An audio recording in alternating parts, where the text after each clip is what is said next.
శంకర్ డైరెక్టర్‌గా టాప్‌లో ఉన్న కాలం ఎటువంటిదంటే, అధికారుల్ని జనం గొప్పగా గౌరవించే కాలం.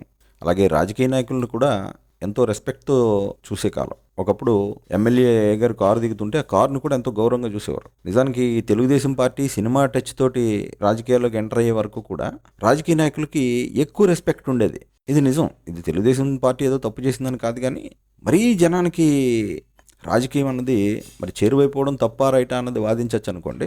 దానివల్ల ఒక రెస్పెక్ట్ అయితే తగ్గిపోయింది రాజకీయ నాయకుల మీద. అప్పటినుంచి కరెక్ట్‌గా 1983 నుంచి కూడా తగ్గిపోయింది. 1982 ఆ ముందైతే కలెక్టర్ అనగానే ఎంతో గౌరవంగా చూసేవారు. ఒక ఎమ్మెల్యే కారు దిగితే అసలు ఊరంతా చాలా ఒక రెస్పెక్ట్ ఇవన్నీ ఉండేవి. మరి అలాంటి కాలం నుంచి వచ్చిన శంకరు ఇలా కాక ఇంకెలా తీస్తాడు సినిమా పాపం.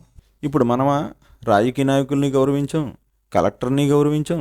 ఆఖరికి ఇప్పుడు న్యాయమూర్తుల్ని కూడా కామెంట్ చేసే పరిస్థితులు కనిపిస్తాయి. సో తప్పు ఎవరిది అంటే క్వాలిటీ అన్నది అన్ని వైపులా తగ్గింది. ఇది ఒప్పుకొని తీరాలి. యెస్, ప్రేక్షకుల్లో కూడా క్వాలిటీ తగ్గిపోయింది. ఇప్పుడు హీరో అంటే పాపానికి భయపడకుండా ఏ పనైనా చేసేవాడే హీరో.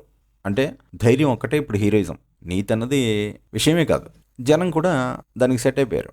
నాకు లాభం ఉంటే చాలు అని రాజకీయ నాయకుడు అనుకున్నట్టే, నాకు ఎంటర్టైన్మెంట్ ఉంటే చాలు అని ప్రేక్షకుడు భావిస్తున్న టైంలో ఈ శంకరు, గెంకరు ఇవన్నీ ఎందుకండి వీళ్ళు? ఎక్కడో ఉన్నారు వీళ్ళు. ఇక ఆయన గౌరవప్రదంగా రిటైర్ అవ్వడం మంచిది. సినిమాకు ఒక గ్రాండ్ లుక్‌ని పరిచయం చేసి గ్రాఫిక్స్‌తో భారతీయ సినిమాని పైకి లేపిన మొట్టమొదటి వ్యక్తిగా, గొప్ప డైరెక్టర్‌గా చరిత్రలో మిగిలిపోవడం బెటర్ అని మా ఉద్దేశం.